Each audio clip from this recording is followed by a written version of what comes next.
ba nghiệp lặng thanh tình,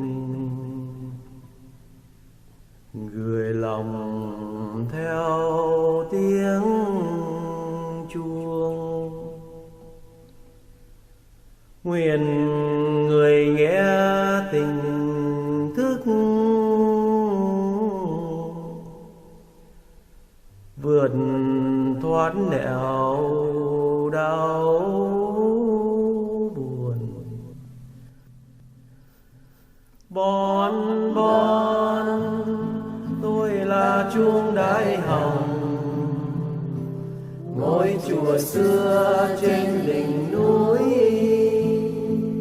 Bon bon tôi cua vang mở đầu cho một bình minh mới. Bon bon nghe tiếng tôi xin người nở nụ cười. Bon bon nghe tiếng tôi xin người đem mắt thương nhìn cuộc đời. Bon bon thở vào tâm người tĩnh lặng.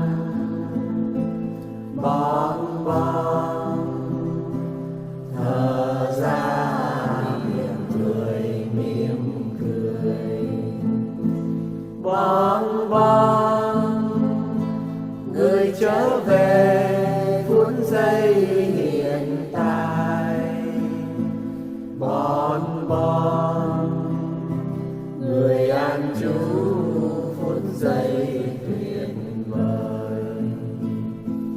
Bon bon tôi là chuông đại hồng, ngôi chùa xưa trên đỉnh núi. Bon bon tôi cua vang mở đầu cho một bình minh mới. Bon bon nghe tiếng tôi xin người nở nụ cười. Bon bon nghe tiếng tôi xin người đem mắt thương nhìn cuộc đời. Bon bon thở vào tâm người tĩnh lặng. Bon bon thở ra miệng người mỉm cười.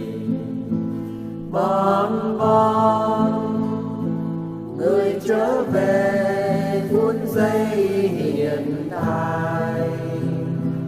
Bon bon người an trú phút giây tuyệt vời.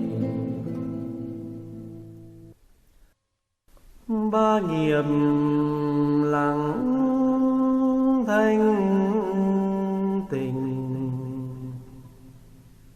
gửi lòng theo tiếng chuông. Nguyện người nghe tình thức vượt thoát nẻo đau